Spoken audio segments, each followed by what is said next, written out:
Angelina Larawati Dapa dari Program Studi Pendidikan Keagamaan Katolik. Izinkan saya untuk menyampaikan pidato yang berjudul Menjadi Pembelajar yang Merdeka dalam rangka memperingati Hari Pendidikan Nasional. Yang saya hormati Ketua STKI PET Pula, Bapak Wilhelmus Syapeki, MPhil, MA. Yang terhormat para Wakil Ketua STKI PET Pula. Yang terhormat para Ketua Program Studi STKI PET Pula. Dan yang saya kasihi dan saya banggakan, Sivitas Akademika STKI PET Pula. Selamat pagi dan salam sejahtera untuk kita semua. Sebagai insan yang beriman, patut kita panjatkan puji dan syukur kehadapan Tuhan, karena atas berkat dan rahmat-Nya kita dapat berkumpul di tempat ini dalam keadaan sehat walafiat. Hadirin yang budiman, berbicara mengenai kata merdeka tentu sudah tak asing lagi di telinga kita. Kata merdeka pada umumnya selalu diartikan sebagai hal yang membawa kebebasan dan luput dari segala yang bersifat negatif. Lalu, apa itu belajar? Kita bisa menemukan berbagai definisi belajar dalam berbagai buku.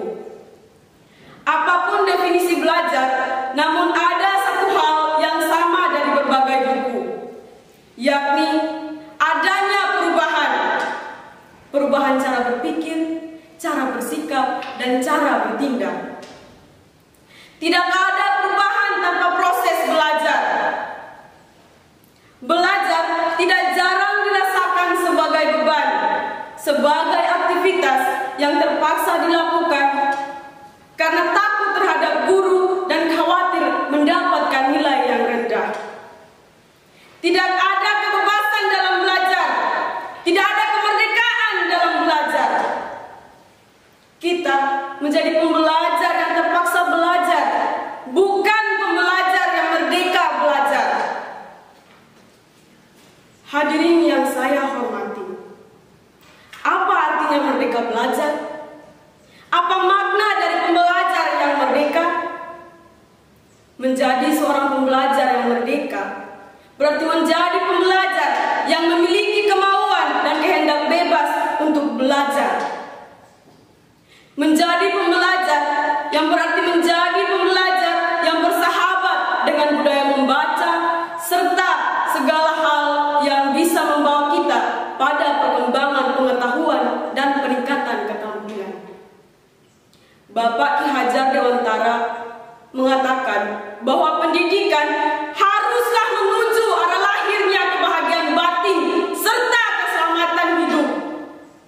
Esensi mendasar pendidikan haruslah memerdekakan kehidupan manusia. Saya ingin menegaskan sekali lagi apa yang dikatakan oleh Bapak Pendidikan kita, bahwa pendidikan haruslah memerdekakan kehidupan manusia. Pembelajaran yang merdeka adalah pembelajaran yang punya kemauan untuk berubah dalam berpikir, berubah dalam bersikap, dan berubah dalam bertindak. Hadirin yang saya hormati, pertanyaannya adalah, apakah sebagai pembelajar kita telah atau sedang mengalami diri sebagai pembelajar yang merdeka? Dalam kenyataannya, paling tidak berdasarkan pengalaman kita, tidak jarang kita merasa sebagai pembelajar yang merdeka. Mengapa? Rendahnya niat, keinginan, dan kemauan untuk belajar atau kurangnya motivasi dalam diri sendiri menjadi alasan utama bagi kita tidak merasakan aktivitas belajar sebagai suatu kegiatan yang memerdekakan dan menyenangkan kita.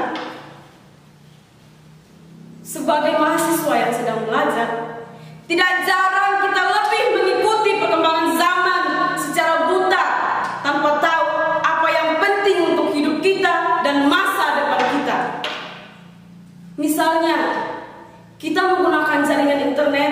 untuk mengekspos diri kita di media sosial. Kita jarang secara bebas menjadikan internet sebagai sumber belajar. Akibatnya, zaman berubah, tetapi cara berpikir kita tidak berubah. Hadirin yang saya hormati, apa yang harus kita lakukan supaya kita menjadi pembelajar yang merdeka? Saya percaya tidak ada perubahan yang terjadi pada diri kita jika kita tidak punya kemauan dan kemerdekaan untuk belajar. Kita tidak akan berubah atau mengalami perubahan jika kita memperkuat motivasi internal kita. Ketika kita hanya belajar saat ada tugas atau adanya ujian atau dipaksa oleh pendidik kita, pikiran kita, perasaan kita, dan tingkah laku kita tidak akan berubah ke arah yang lebih baik. Hadirin yang budiman, pada momen peringatan Hardiknas 2021 ini, saya mengajak kita semua sebagai pembelajar supaya harus membiasakan diri untuk senang belajar meski terasa sulit dan berat. Tanpa kemerdekaan hati untuk belajar, kita akan merasa seperti budak dari aktivitas belajar. Mari kita berjuang untuk menjadi pembelajar yang selalu menggunakan waktu dengan baik dan disiplin untuk belajar, supaya mampu membawa perubahan pada diri kita sendiri dan kepada orang lain. Saya ingin mengakhiri pidato saya dengan kata bijak. Masa depan adalah milik mereka yang menyiapkan hari ini dengan tidak pernah berhenti belajar. Sekian dan terima kasih.